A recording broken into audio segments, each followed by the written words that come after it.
어떻게 당대표가 그럴 수 있느냐. 성패 부를 수 있죠. 그럴 리가 없는 사람은 없다라는 거예요. 이 정도 가지고 지금 이 난리가 난 거야? 이제는 좀 잊고 지내도 되지 않겠냐. 압박하는 경우도 되게 많았고요. 피해를 피해라고 말했을 때 왜 이렇게 피해라고 자꾸 말하냐. 2차 피해를 2차 피해라고 명명하는 것부터가 되게 오랜 노력이었어요.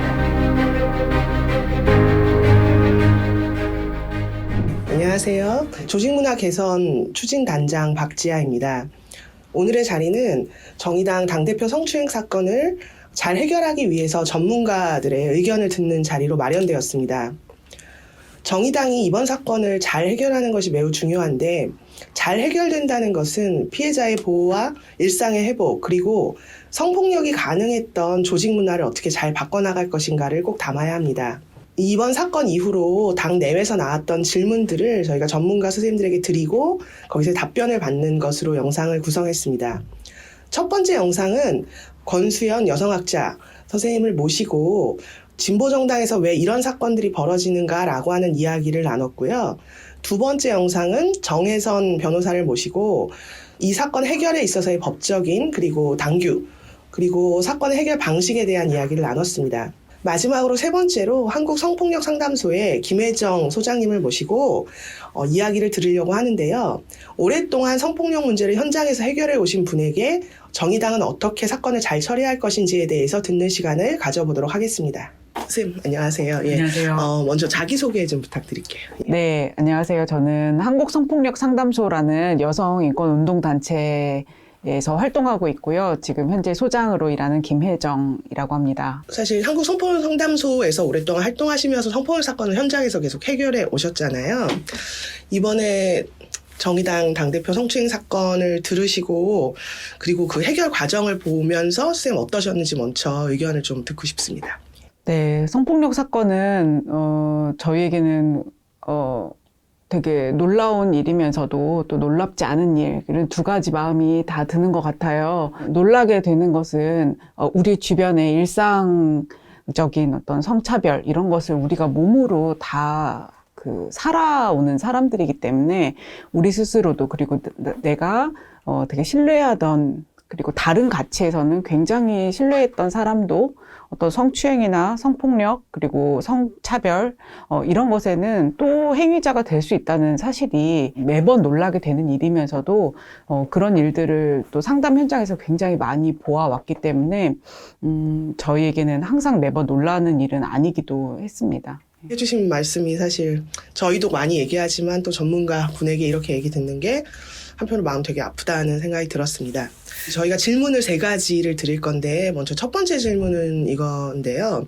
저희가 당내에서 사건을 이제 처리하면서 가장 중요한 기준으로 2차 피해를 막고 그게 이제 피해자의 회복 내지는 피해자 일상으로의 복귀의 가장 중요한 부분이다라는 기준을 저희 나름대로 세우고 그렇게 진행을 했습니다. 근데 2차 피해 내지는 2차 가해와 관련돼서 많이 쓰이는 말이긴 하지만 그래도 아직 이제 그 말이 낯설다 이런 이야기도 굉장히 저희가 많이 들었어요.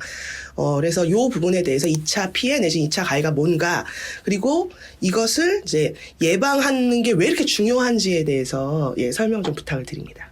성폭력은 어떻게 보면은 많은 피해자분들이 성폭력 사건 그 자체보다는 2차 피해 때문에 훨씬 더 거기에서 내가 얼마나 오랫동안 또 깊이 있게 이 약간 힘듦과 고통이 지속되어야 되는지는 약간 거기서 판가름 난다고 할 정도로 2차 피해라고 하는 것은 피해자들에게는 훨씬 더 오랫동안 중요했던 문제였던 것 같아요.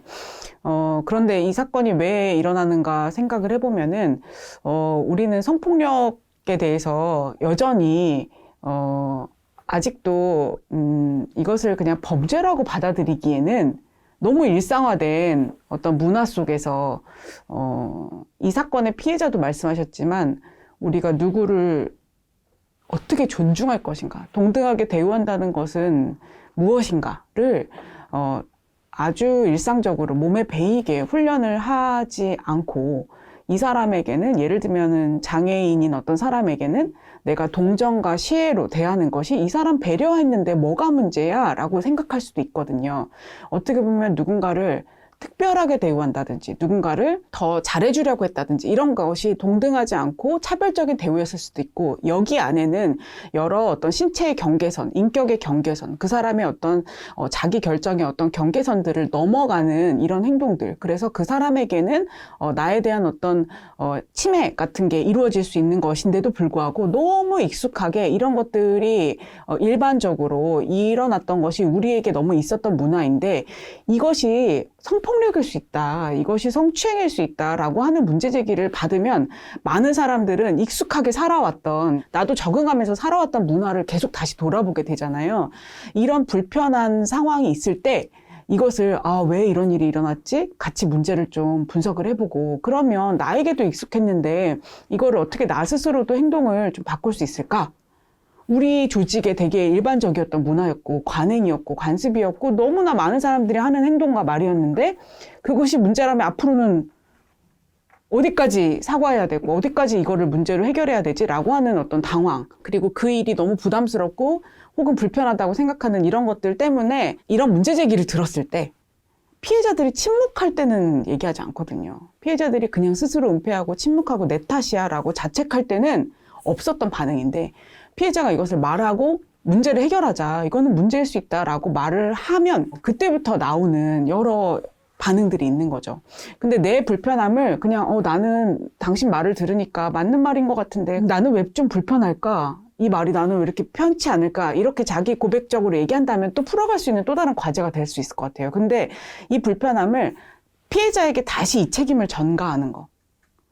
당신만 제대로 했더라면 이 문제는 일어나지도 않았을 거야 라고 피해자에게 다시 이 화살을 되돌리는 거. 피해자에게는 이런 행동을 하면 안 된다는 게 좀 알려졌기 때문에 피해자를 조력하는 사람이라든지 피해자가 도움을 요청한 어떤 방식, 그것에 대해서 왜 그렇게 했어? 라고 비난하는 것들이죠. 그래서 이 것들은 어떻게 보면 때로는 정당한 질문의 형식을 띌 때도 있어요. 그리고 사건의 해결을 위해서 확인이 필요한 질문일 때도 있어요. 그러나 이 방향이 결국에는 이 얘기를 안 들었으면 좋았을 텐데, 이 얘기를 듣고 이거를 해결해야 된다니 너무 불편하고 불쾌하고 뭔가 힘들어 라고 하는 거. 그래서 다시 이 사건이 없었던 때로 돌아가고 싶어 라고 이 사건을 은폐한다거나 축소하는 마음이 기반이 되는 거라면 이 질문은 다시 피해자의 몫으로 전가되는 측면이 발생하거든요.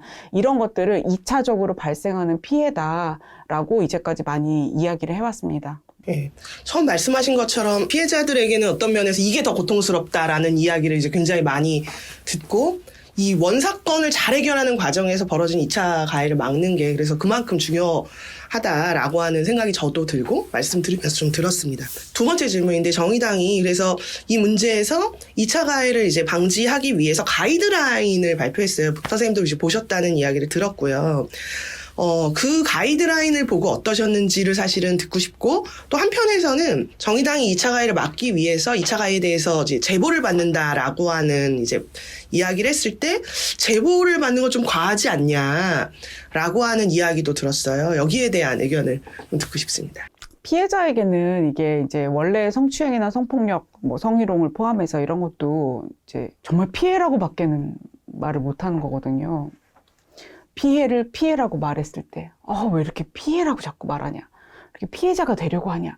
근데 피해자가 되고 싶어서 되는 사람은 아마 없을 거예요. 자신의 피해를 말하는 게 너무 마음이 가볍고 편안하고 이것이 너무 잘 맞아서 자기가 이 말을 하는 사람은 아마 없을 거거든요. 그런데 내가 피해를 말하고 났더니 왜 그런 식으로 말했어? 왜 그거를 그런 식으로 규정해? 왜 그걸 그런 식으로 해결하자고 해? 왜 너 혼자 겪은 일일 수도 있는데 왜 이거를 구조의 문제라고 해? 왜 나 외에 다른 피해자도 있을 수 있는 일이니까 다 같이 문제를 해결하자고 왜 그렇게까지 규모를 키워서 말해? 라고 하는 이 말이 계속 반복이 되잖아요. 그래서 이것이 피해자에게는 훨씬 더 고통이 되고 그러면은 내가 피해라고 인식한 것 자체가 잘못인가? 내가 이걸 말한 것 자체가 잘못된 건가? 다시 이거를 여러분 거두겠습니다. 이렇게 말해야 되는 건가? 사람들이 나에게 지금 나만 조용히 하면은 모든 게 평화롭다고 얘기하는 건가? 이런 게 또 다른 피해가 되기 때문에 피해라고 말하는 거거든요. 그래서 오랫동안에 1차 피해, 그러니까 처음에 있었던 성폭력 사건 외에 2차 피해를 2차 피해라고 명명하는 것부터가 되게 오랜 노력이었어요. 그리고 2차 피해도 피해자가 말하는 과정에서, 그리고 수사 재판 과정에서든, 공동체 내 해결을 하는 과정에서든, 그리고 가족이나 친구들 혹은 언론에 의한 2차 피해라든지 재판 과정에서 겪는 2차 피해, 이런 모든 사회 전반에서 영역에서 피해자 말한 이후로 생겨나는 2차 피해를 존재해야 하는 피해다라고 명명하기 위해서 되게 많이 노력했거든요. 그래서 지금은 법에도 들어가 있고, 그리고 어떻게 보면은 정당이라든지 이런 그 기관들은, 단체들은 훨씬 이전부터 가지고 있던 자체 규정에 의해서 2차 피해라고 하는 것을 또 명명하기도 했었습니다. 그렇기 때문에 이 명명이 된다면, 그리고 실제로 존재하는 피해라고 우리가 이해를 한다면 이 문제를 해결하기 위해서 노력을 할 필요가 당연히 발생을 하는 것이고요. 그에 대한 책무도 발생하는 것이고, 지금 법에도 2차 피해를 어떻게 예방할 것이냐, 그리고 특히 이 사건을 다루는 사람들은 2차 피해를 방지해야 될 의무가 있고, 그것이 기관장이라든지 고가로 따지면 지방자치단체장, 이런 정부의 수장들에게 이 책무가 이미 부여되어 있는 상황이거든요. 그런데 이제 이걸 어떻게 그러면 해결할 것이냐. 성폭력에 대해서는 우리가 예방 교육도 하죠. 그리고 피해자가 신고할 수 있게 하죠. 신고하면 바로 초기 조치를 합니다. 피해자 보호 같은 조치를 하고요. 그리고 이 사건을 은폐하지 말고 제대로 조사해서 뭐 징계한다거나 이런 그 과정을 하지 않으면 안 되게 되어 있어요. 그러면 2차 피해도 2차 피해 중에 중요한 피해라면 이건 역시 책임지는 이행하는 과정이 필요하다고 생각이 되고요. 그런데 되게 많은 분들이 2차 피해라고 하면은 그럼 나도 2차 피해를 행위한 사람이 2차 피해를 끼친 사람이 될 수 있어? 라고 하다 보니까 굉장히 많은 사람들이 반발을 하게 되고 받아들이기 어렵다고 생각을 하시는 것 같아요. 그래서 정의당은 먼저 어떤 교육적이고도 또 그리고 되게 설명과 설득 의 과정을 해야 된다고 생각하셨던 것 같습니다. 그래서 2차 피해가 어떤 행위들이 2차 피해일 수 있는지 설명 자료도 만드셨던 것 같고, 그리고 처음에는 제보를 받으셨던 것 같아요. 저는 제보를 받는 일에 대해서 우리가 가진 어떤 불편함이라든지 반발심이 있다면 왜 그런 마음이 드는지 좀 생각을 해봤으면 좋겠습니다. 그래서 예를 들면 어떤 내가 속한 직장이나 내가 속한 뭐 노동조합이나 이런 곳에서 해서는 안 되는 행동 이런 게 있잖아요. 이제 학생인권 조례를 떠올려 보면은 교사가 학생들에게 신체적인 고통이 야기될 수 있는 체벌 같은 걸 하면 안 된다. 그랬을 때 이거를 학생 여러분 차별시정센터에 체벌이 있었으면 신고하세요 라고 정책을 만들고 제도를 만들면 되게 많은 교사들이 반발을 하기도 하거든요. 그리고 회사 내에서 여러분 관리자나 높은 상급자나 높은 사람들이 뭐 분위기를 좋게 한다고 성희롱이라든지 아니면 원치 않는 신체 접촉을 계속한다면 우리 회사 감사실에 여러분 신고할 수 있습니다. 누군가에게는 더 안전을 담보하고 누군가에게는 말해도 된다, 우리는 해결을 하려고 한다라고 하는 조치가 누군가에게는 그러면 나를 잠재적인 가해자로 만드는 거냐, 나를 처벌하겠다는 거냐, 나는 아무 말도 못하라는 거냐, 교사가 교육행위도 못하게 하라는 거냐 라고 건너뛰어지거든요. 비약 내진 점프. 네, 저는 이 점프하는 단계가 좀 있을 수 있다고 생각하고, 여기서 발생을 하면 그 절차에 따라서 진행을 하면 되거든요. 무엇이 2차 피해인지 규정이 있게 되고요. 이것이 어떤 행위였는지 피해자가 또 말하게 되는 과정이 있고요. 여기에 대해서 조사를 하고 또 이제 문제 제기를 해서 어떤 이런 과정이 있을 텐데, 이런 누군가에게 발생하는 피해를 말할 수 있다, 이거를 방지할 책임이 있다라고 공표하는 거, 그리고 그 방법 중에 하나로 여러분 이런 사례가 있다면 제보를 해주세요 라고 얘기한 것을 누군가에게는 내 권리를 침해하는 건데 이거는? 이라고 말한다면 이 권리가 누군가에게는 또 다른 피해를 낳지는 않았는지를 한번 생각해 볼 수도 있고, 그럼 어떤 정의에 의해서 하는 거냐, 어떤 절차가 있느냐를 질문할 수도 있는데, 어떻게 2차 피해를 말하면서 이거를 제보라는 거를 받을 수 있냐라고 한다면, 그러면 2차 피해에 대한 예방의 책무는 어떤 방식으로 가동해야 되는지가 또 공백이 생기는 거겠죠? 더 좋은 방법이 있다면 논의할 수도 있을 거라고 생각이 되는데요. 2차 피해에 대한 예방은 많은 피해자들에게는 되게 급박한 그런 과제인 것은 맞습니다. 네. 그 정의당이 2차 피해 이제 제보를 받으면서 사실 가이드라인이 그 뒤쪽에 좀 나온 게 있어서 분명히 아직은 2차 피해를 만들기 위해 2차 피해나 2차 가해를 사회적으로 이제 확산하기 위한 오랜 노력이 있었지만 그래도 아직 사회적으로 다 확산된 건 이제 아닌데 거기에 대해서 좀 더 사실은 당 중앙에서 노력했어야 되는 부분이 저는 이제 분명히 있었다고 생각을 하는데 그럼에도 불구하고 선생님 말씀하신 것처럼 이것을 예방하는 게 얼마나 중요하고 그것에 책무를 다했다라고 하는 이야기를 해주셔서 사실 그 부분과 관련돼서 앞으로 더 노력해야겠다라고 하는 생각이 저도 많이 들었습니다. 그럼 이제 마지막 질문인데요. 이번 사건 해결 과정에서 공동체적 해결이라고 하는 단어들이 이제 나왔고 여기에 대해서 도대체 이게 뭐냐라고 하는 질문을 제가 당 내나 당 외에서도 이제 많이 들었습니다. 혹시 이 공동체적 해결이라고 하는 게 무슨 뜻이고 왜 중요한지 그리고 도대체 어떻게 하는 건지에 대해서 좀 설명을 부탁을 드릴게요. 저희 상담소뿐만 아니라 또 피해자를 지원하는 많은 기관에서는 피해자가 선택할 수 있는 해결 방법, 그리고 피해자가 가고자 하는 선택지, 해결 방식이 굉장히 다양하다는 것을 항상 상담하면서도 이야기하게 되고 피해자들이 100명, 1000명, 10,000명 있었을 때 다 같은 방식으로 다 같은 경로로 이 문제를 해결하지는 전혀 않거든요. 근데 그 중에서도 공동체 해결에 대해서 이야기를 하자면 내가 어떤 일을 겪었을 때 그 일을 겪은 배경이라는 게 존재합니다. 학교인가? 직장인가? 혹은 뭐 스포츠 선수인데 국가대표 팀이었는가? 아니면 방송국에서 일하는데 그 촬영 현장이었는가? 그 어떤 공간이었는가? 그리고 내가 소속되어 있는 모임인가? 혹은 또 가해자가 같은 곳에서 소속되어 있는가? 그 안에서 맺은 어떤 관계가 있는가? 이런 것들은 그 사건이 왜 발생했는지에 대한 성격을 굉장히 강하게 그 배경이 되고요. 그리고 피해자가 이 사건을 인지할 수 있는가 없는가? 말하기가 어려웠는가? 무엇 때문에 고민했는가를 굉장히 강하게 규정하고요. 그리고 이런 사건이 앞으로도 좀 있을 가능성이 있는가? 그리고 피해자는 이 사건이 어떻게 해결되어야지 자신이 앞으로도 삶을 살아나갈 수 있는가가 그 소속된 공간의 성격에 강한 영향을 받거든요. 그래서 피해자들은 당연히 그 소속된 공동체라고 해야 될까요? 그 모임과 기관, 그 사회적인 어떤 단위를 생각을 안 할 수가 없습니다. 그래서 이 단위들에서도 성폭력 문제가 발생했을 때 이 기관의 특성에 맞는 어떻게 피해자가 초기에 빨리 여기에 신고하고 또 이 특성에 맞게 피해자들을 초기에 보호하거나 공간을 분리한다든지 아니면은 이 사람에 대한 조사라든가 징계 같은 거를 이 기관만이 할 수 있는 어떤 대처가 있거든요. 이런 것들을 하기 위한 규정을 되게 많이 마련해 놓고 있어요.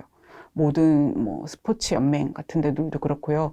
정당이나 단체들도 내부의 규약을 가지고 있고 그리고 많은 직장들, 공공기관도 다 내부 규정을 가지고 있는 것이 만약에 피해자의 모든 사건이 사법부로만 해결되어야 된다고 한다면 비친고죄 얘기도 많이 나오는데 비친고죄가 된 이후에 모든 기관마다 가지고 있었던 그런 내부 처리 규정이 다 없어졌겠죠. 내부에서는 하면 안 돼. 사법부로만 해야 돼. 그런데 그게 아니고 공존하고 있는 거거든요. 왜냐하면은 아까도 말씀드렸다시피 그 피해 자체의 특성에 그 해당 소속기관의 어떤 문화라든지 어떤 사람들이 어떤 피해자들을 다 비난하는 문화가 있을 수도 있고 아니면은 오히려 피해자가 여기에서 다 잘 치유하고 오히려 문제 해결을 좀 더 빨리 할 수도 있고 이런 특성들을 반영해서 여기에 1차적으로 어떤 도움을 요청하는 마음들이 피해자에게 있습니다. 근데 이 1차적인 가장 빨리 도움을 요청하고 가장 빠른 해결을 바라는 내 소속 공간이 그런 규정을 갖추고 있느냐? 내 얘기를 들어줄 수 있는 사람이 존재하느냐? 이 문제를 말했을 때 나에 대한 비난을 하고 너 조용히 해? 침묵하고 있어야 돼? 라고 나를 은폐하는 게 아니라 그래, 너가 그런 일을 겪었던 것이 너무 힘들었겠다. 이것은 우리가 같이 상의해야 될 문제가 맞다라고 공감하고 혹은 피해자를 지지하고 이 문제를 같이 해결할 수 있는 사람들이 존재하는가. 이런 거에 따라서 이 1차적으로 생각하게 되는 이 소속기관 내 해결이 잘 되냐 안 되냐가 판가름이 되는 거죠. 그래서 정의당에서도 피해자가 마침 가해자와의 관계가 당이었고 또 당내에서 되게 주요한 위치에 있었던 사람들이기 때문에 당연히 이 당에서 어떻게 문제를 해결하느냐가 자신에게는 너무너무 중요했을 거라고 생각을 합니다. 그리고 그러면 우리 당에서 어떤 규정이 있느냐? 해결할 수 있는 주체들이 있느냐? 그리고 나는 이 사건을 말하는 의미가 뭐였으면 좋겠다. 어떤 게 나에게는 일상회복이 될 수 있느냐를 생각했을 때 당내 해결을 생각을 하셨을 것 같아요. 그 뜻은 너무나 이해가 되었고 또 지지하게 되었고 그런데 또 그 해당 기관이 어떤 기관이냐에 따라서 또 다른 논란이 생기는데요. 또 정의당은 당이기 때문에 당이라고 하는 것은 그리고 당 대표에 대한 일이고 또 피해자가 의원이라는 또 직책도 가지고 있다면 그러면 당은 또 사회적인 법이나 이런 거랑은 또 어떤 관계를 맺어야 되냐라고 하는 질문이 있을 수 있습니다. 그 질문은 있을 수 있는데 그런 질문이 원래 피해자와 피해자 조력자들이 생각했던 당내 해결이라고 하는 것이 무의미하다든가 그렇게 하면 안 된다든가의 이야기로 연결되는 건 전혀 아니거든요. 이 사건을 어떻게 해결하냐가 중심이 있고 그리고 이 사건의 잘 해결은 다른 방식을 거치고 있는 피해자들에게도 분명히 좋은 영향을 미치고 사회 전반의 성폭력 문제 해결에 어떤 역량이 높아지는데 심지어는 어떤 공간의 공동체적 해결이 잘 되는 게 사법적인 개선에도 분명히 영향을 미칩니다. 이렇게 연결이 되어 있기 때문에 처음에 당내의 어떤 규정에 따라서 진행됐던 이 문제 제기가 왜 제기됐는지 너무나 잘 이해했고 또 지지했고 또 앞으로도 이 뜻에 따라서 잘 중심을 가지고 해결이 되는 과정이 있었으면 좋겠습니다. 네, 감사합니다. 예, 이후에도 사실 정의당이 이 문제를 책임져야 하는 이렇게 주체잖아요. 네, 선생님 얘기하신 대로 잘 책임지는 방법을 찾도록 노력을 하겠습니다. 마지막으로 그 정의당의 당부나 이렇게 뭐 해주실 얘기가 있으면 마지막 이야기를 부탁을 드립니다. 네, 여러 가지 생각이 떠올라요. 먼저 이제 피해자에 대해서 너무 많은 분들이 지지하고 또 연대하고 또 감사하고 그런 마음인데 저 또한 마찬가지고요. 사실 피해자는 사람이 하나의 위치만 가지고 살지 않듯이 피해자도 여러 역할이 있으실 거고 특히 정치인으로 또 누군가의 대표자로 뭐 국민의 대표자로 지금 막 여러 현안이 있는 그런 책무를 다하는 사람이 여성으로서 겪은 자신의 성폭력 사안을 말해야 되지 않을까? 그리고 해결해야 되지 않을까? 그러면서도 너무 힘든 모습만 보이기보다는 이것에 대한 되게 잘 해결하는 모습을 보여야 되지 않을까? 좋은 선례를 만들어 가야 되지 않을까? 다른 피해자들에게도 희망이 되어야 되지 않을까? 그러면서도 내가 해야 되는 다른 국민들의 또 여러 열악한 상황이랑 관련된 자기 책무를 또 잘해야 되지 않을까? 이런 여러 자기 위치에서 오는 그런 역할들을, 책임들을 되게 2배, 3배로 느끼고 계실 것 같고요. 꼭 여성 정치인이 아니더라도 되게 많은 여성 피해자들이 자기 위치에서 그런 생각을 다 하고 계시거든요. 그 여러 역할들을 다 수행을 하면서도 되게 종합적으로 상황을 보고 사회적으로 자기가 어떤 모습을 보이는 것이 사회를 더 낫게 하는 걸까를 항상 생각하시는 피해자들의 그런 노력에 되게 감사드리고 정치 영역이 우리나라에서 그 젠더 갭을 보면은요 정치 영역에서의 성평등 지수가 굉장히 낮습니다. 교육 수준이라든지 건강 상태 이런 건 되게 높거든요. 근데 정치 영역에서의 성평등은 되게 낮은 나라인데요.